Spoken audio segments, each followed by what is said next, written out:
بسم اللہ الرحمن الرحیم۔ ایک دوست نے سوال کیا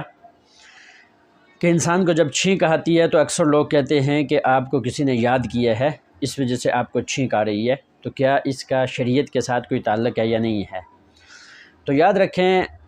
اس کا اس اعتبار سے شریعت کے ساتھ کوئی تعلق نہیں ہے کہ شریعت نے اس میں کوئی رہنمائی نہیں کی ہے کہ کسی آدمی کو کوئی یاد کرے تو اس وقت چھینک آتی ہے۔ البتہ سائنس نے اس کے اندر تحقیق کی ہے کہ یہ چھینک کیوں آتی ہے، اور یہ چھینک جو ہے یہ ہر جاندار کے لیے ضروری ہے۔ انسان کی ناک کے اندر یا ہر جاندار جو ہے اس کی ناک کے اندر جو بیکٹیریا اور زہریلے مادے ہوتے ہیں وہ خارج ہوتے ہیں، اور وہ سارا جسم جو ہوتا ہے تو زہریلے مادوں سے پاک ہو جاتا ہے، اور غیر ارادی طور پر انسان کو ناک کے اندر ایک گدگدی معلوم ہوتی ہے، اور اس گدگدی کی وجہ سے انسان کو چھینک آتی ہے۔ اس کا شریعت کے ساتھ کوئی تعلق نہیں ہے۔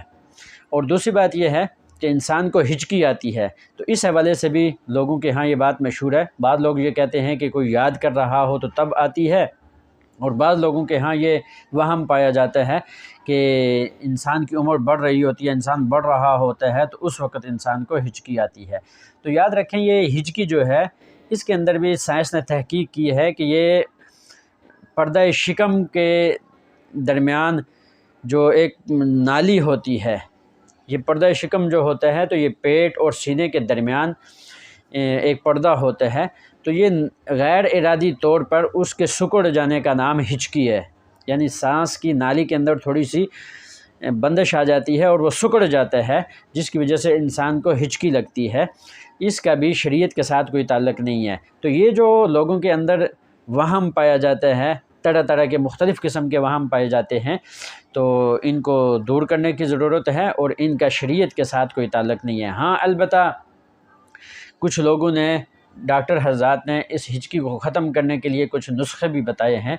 کہ اگر آپ میٹھی چیز کھا لیں تو فوراً آپ کی ہچکی ختم ہو جائے گی، اور اسی طرح چھینک جو ہے تو اس کے لیے بھی بعض حضرات نے یہ لکھا ہے کہ اگر آپ خوشبو سے دور رہیں گے اور تھوڑی دیر آپ ناک کو بند کر کے رکھیں گے تو آپ کو چھینکیں آنا بند ہو جائیں گی۔ بہرحال یہ سائنسی تحقیق ہے، ان چیزوں کا شریعت کے ساتھ کوئی تعلق نہیں ہے۔ اللہ تعالی ہمیں سمجھنے کی توفیق عطا فرمائے۔